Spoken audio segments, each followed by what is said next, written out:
A bird's eye view of Kingston, the capital of Jamaica. A sun-kissed land of hills and plains, divided by ribbons of silver rivers, tumbling down through verdant valleys.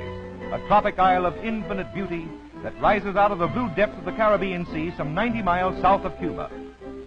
The late Queen Victoria is lovingly referred to as the Supreme Lady of Jamaica. Let's stroll down King Street.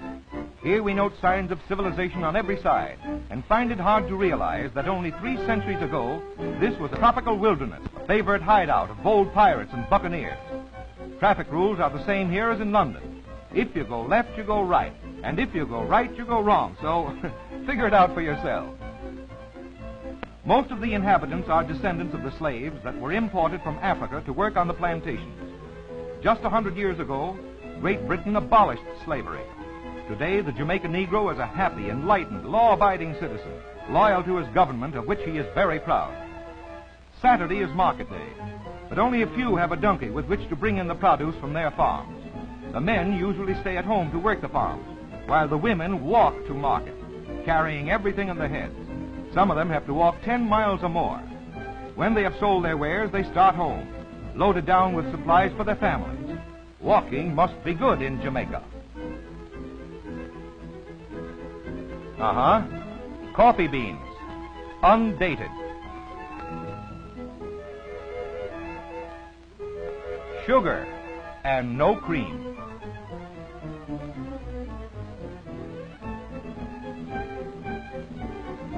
But plenty of soda pop to wash it down.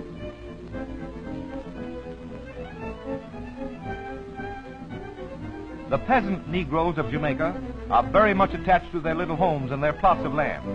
Their cabins are clean, sanitary, and pleasant to live in. Long before we had our NRA, these Jamaicans had a code of their own. A 4-day week gets them enough money for their everyday needs. Their clothing is scanty at times, but they always dress with due regard to modesty. The women have acquired the habit of using plenty of soap, so that the entire family is kept clean, in appearance at least.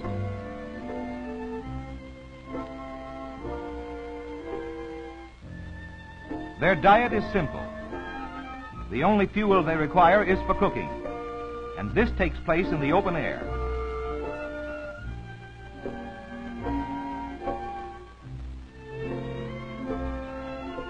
Say, isn't he cute? Well, then children are always fascinating. Come on there, young fellow. You're too old to do that. Take your finger out of your mouth. Over 75,000 children attend the elementary schools. They are taught their letters and their numbers by the singing method. They are very fond of singing. The teachers are native, and they have been well prepared for their profession. They seem to start their education at an early age in this island, but then perhaps it's the mother who is trying to brush up on her own reading, writing, and arithmetic. Well, here's Kitty, who wants to learn how to spell mouse. As a rule, these children are well behaved and take a real interest in their lessons. The Jamaicans are known for their placid dignity. It must be an inborn trait. Just see how quiet and orderly these youngsters are as they march out of school. Here's an interesting group. This young mother of 7 children adds to the family budget by breaking stone for road building, at the same time keeping her eye on her brood. She chants as she works, marking time with the stone hammer. Quite an original lullaby for the babies. Oldest boy is already earning his way. And it won't be long now before these two will be making little ones out of big ones.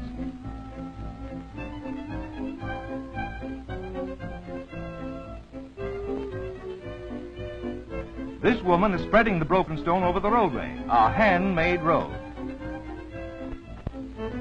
Jamaica has an ideal soil and climate for raising sugarcane. All over the island, you will find small plantations with primitive sugar mills like this one. And would you believe it? This little mill turns out 600 pounds of raw sugar each working day. The cane is fed by hand to the rollers, and the juice which runs out is boiled down until it hardens. The process is similar to the one used in making maple sugar. This raw sugar is sold to the natives only. The large modern mills, which make the higher grade of sugar, and this sugar is exported. These small mills may be primitive, but they certainly deliver the goods.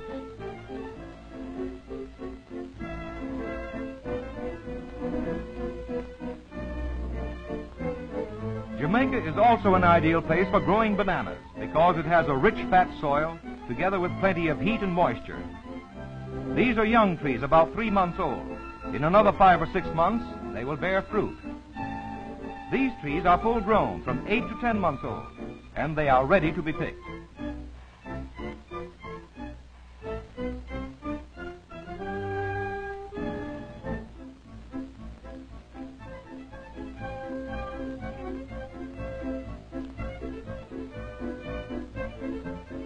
Each tree bears only one crop.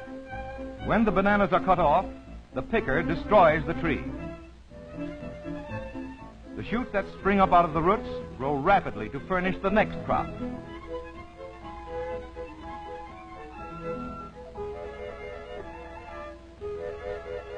As the laborers carry the bunches to a loading station, they pass by an overseer who lops off the stems so as to save room on the fruit ships. And say, could he play a dirty trick on his brother-in-law?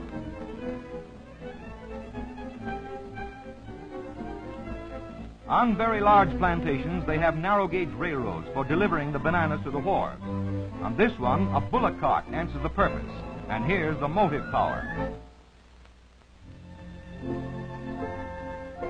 Here they come, along one of those handmade roads, bound for the waterfront.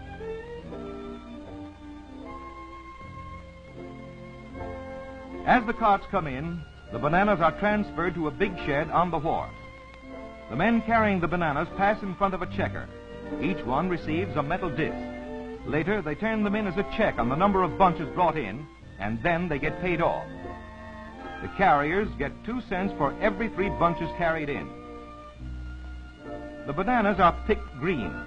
At this stage, they are quite hard and can be tossed around in handling without being damaged.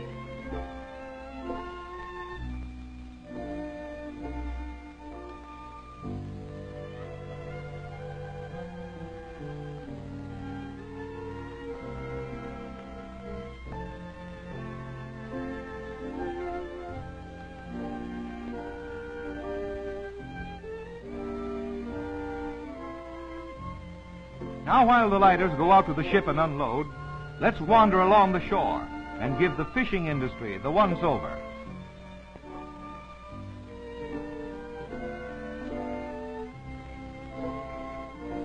The men do all the fishing. Their boats are in one piece and are dug out of the large trunks of the cottonwood tree. When they return from a catch, the women wade out to the boats and bring in the fish. They clean them and scale them right on shore, and then take them to market.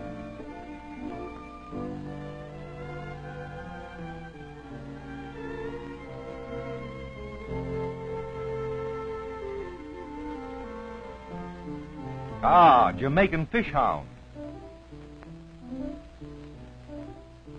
Wanna buy a fish?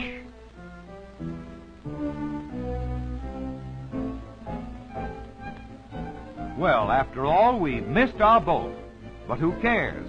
Jamaica is such a pleasant place in which to loaf, we don't mind having to wait for the next steamer, do we?